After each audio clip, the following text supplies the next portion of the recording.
Salve María. Vamos a continuar hablando sobre Doña Lucilia. En esta ocasión contaremos algunos hechos, porque habría muchos para contar, pero unos pocos hechos, de un periodo muy significativo, si bien que corto, de la vida de ella, que fue el viaje a Europa que ella realizó desde junio de 1912 y los primeros meses de 1913. ¿Cuál fue el motivo de este viaje a Europa?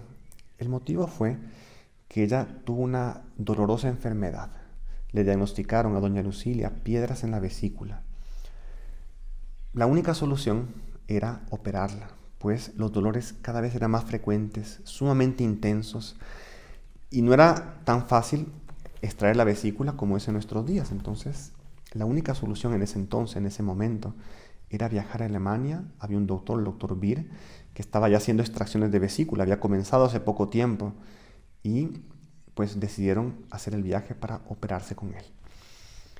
El viaje, evidentemente, era un viaje penoso.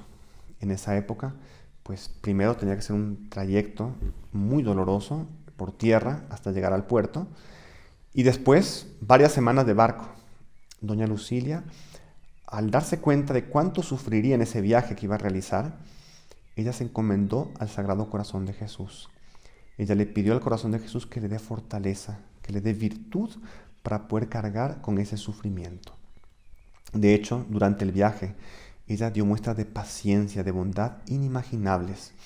Cuando alguien la visitaba en el cuarto, ella estaba súper tranquila, se mostraba muy tranquila, muy bondadosa. Ella nunca se quejaba de sus dolores, a no ser que le insistiesen, pero ella no hablaba de sus dolores. Ella más bien hablaba de las cosas del otro, de la persona que le visitaba.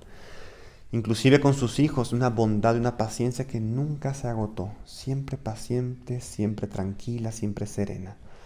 Había un sobrino de ella llamado Tito. Tito tenía un temperamento complicado. Y los familiares, cuando Tito se ponía difícil, decían: Tito, vaya a buscar a tía Lucilia. Ella es la que consigue calmarlo a usted.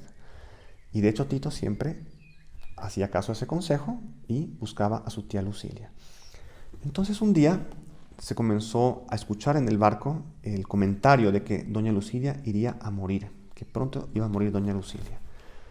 Entonces Tito, por su corta edad, sin darse cuenta el impacto que podría tener sus palabras en su tía Lucilia, Tito va al cuarto de doña Lucilia, al camarote de ella, y le dice: tía Lucilia, están diciendo que se va a morir, ¿es verdad eso? Claro, que él estaba muy afligido.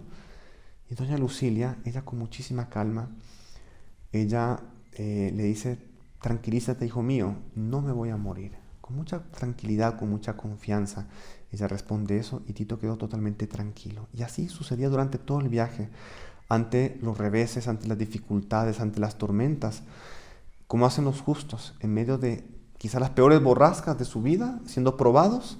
Esa paz de alma, esa serenidad, es lo que manifestaba doña Lucilia durante ese viaje. Llegando a Alemania, se hizo la operación. Gracias a Dios fue un éxito, salió bien. Y en los primeros días de la convalecencia, la orden del doctor, del médico, era que solamente debía tomar alimentos líquidos, no sólidos. Y un día, de los primeros días después de la operación, la enfermera le lleva en el almuerzo una sopa de sesos. Entonces, doña Lucilia no podía comer sesos. Ella le causaba cierto rechazo el comer sesos. Entonces le preguntó a la enfermera de qué era esa sopa. Y la enfermera insistió: usted debe tomar, esto es lo que el médico mandó. Y la enfermera insistió y obligó a doña Lucilia a tomarse la sopa. Al poco tiempo, claro, comenzó a sentir náuseas, comenzó a sentirse mal. Y la enfermera quedó sumamente preocupada. Fue a buscar al médico que estaba de turno en ese momento, pues el médico se había escapado por la ventana, quizá para ir a una fiesta. No estaba el médico de turno. Entonces, a la final apareció otro médico, doña Lucilia se fue recuperando, y el día siguiente el doctor Beer percibió que algo había sucedido, comenzó a indagar qué pasó. Doña Lucilia, de una manera heroica, ella no se quejó. Ella no culpó a la enfermera, no culpó al médico. Inclusive cuando fue preguntado: ¿el médico estuvo aquí? Sí, él estuvo aquí. Claro, no especificó a qué médico se refería. El otro médico había estado ahí, sí, pero no el médico responsable que tuvo que haber estado en ese momento. Entonces es imposible no ver ahí muestras de una virtud heroica. Y doña Lucilia durante su vida siempre procedía así con aquellos que de alguna manera le hiciesen daño, siempre con una actitud de perdón, de calma, de no quedar resentida en relación a lo que alguien podía hacerle a ella. Pasaron las semanas y doña Lucilia, gracias a Dios y a Nuestra Señora, fue mejorando. Entonces, aprovechando que estaban en el antiguo continente, visitaron algunos lugares de Alemania, algunos lugares de Francia, sobre todo París. En París había un lugar que doña Lucilia no quería dejar de visitar, siendo una de las maravillas del mundo, que era el Palacio de Versalles. Ella súper empeñosa en la educación, la formación de sus hijos.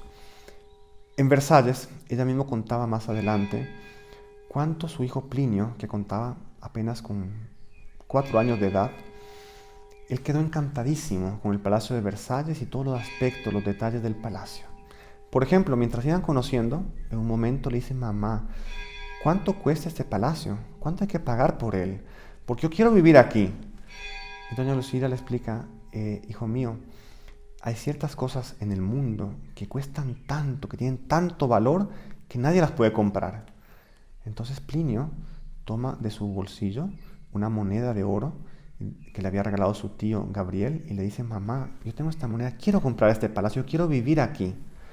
Y realmente ahí no había un deseo de algo material, sino que un deseo que tenía Plinio de algo maravilloso, de algo bonito que en su inocente alma le reflejaba a Dios, era un reflejo de Dios.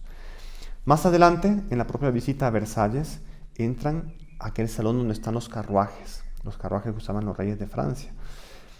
Y nuevamente el niño Plinio queda encantadísimo, fascinado con los carruajes. Y él quiere estar ahí, quiere quedarse y quiere entrar y conocer por dentro los carruajes. Y su papá ya estaba con prisa para salir. Entonces, cuando su papá lo va llevando para afuera, Plinio se agarra de una de las ruedas de los carruajes y no quería soltarse, porque él estaba realmente fascinado con lo que él estaba viendo. Eso ya mostraba en su jovencísima alma ese gusto que él tenía por las cosas lindas, por las cosas maravillosas, que no era más que un reflejo de lo eterno, de lo absoluto, un reflejo de Dios. Y doña Lucilia, durante el viaje a Europa y durante toda la vida, siempre incentivó eso en su hijo, ese gusto por lo maravilloso, ese gusto por aquello del mundo que nos refleja a Dios. En fin, muchas otras cosas sucedieron en ese viaje a Europa, que sería largo comentar aquí, pero son cosas muy bonitas. Pero tal vez como una síntesis, terminamos comentando algo que sucedió prácticamente al final del viaje, que fueron a tomarse unas fotografías. Doña Lucila se paró una mañana para una sesión de fotografías. En aquel entonces la fotografía era todo un arte, había que posar y tomaba su tiempo, era como casi pintar un cuadro. Entonces fueron tomadas fotografías de ella, de su mamá, de su esposo, de la familia, de los niños. Y hay unas fotografías de ella propiamente que pasaron a la historia y que en ellas se puede ver reflejados aquellos aspectos del alma y de la personalidad de ella.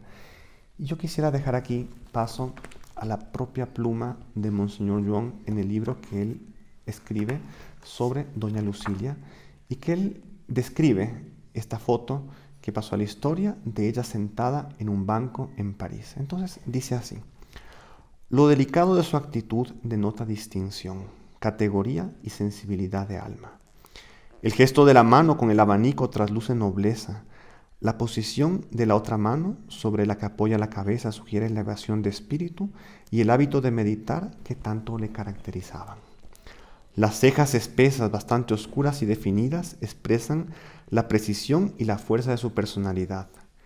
El arco que forman simboliza tal vez su firmeza de carácter, nada concesivo con el mal. En su modo de ser se destacan algunos aspectos: calma, bondad, una suave tristeza, resignación y mucha energía de alma para ser fiel a las vías de la providencia. La mirada, además de seria, es firme, reflexiva y analítica.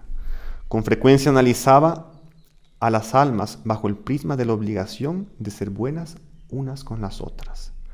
Sus ojos miran a fondo, parecen considerar la creciente desilusión que la humanidad y la vida le venían causando. También se unen en su figura gravedad y suavidad, virtudes muy difíciles de conjugar. Terminamos por aquí. En los siguientes días se seguirá hablando de la vida de doña Lucía, que tiene tantos aspectos variados, interesantes para ser analizados. Que la Santísima Virgen las acompañe, que Dios les bendiga.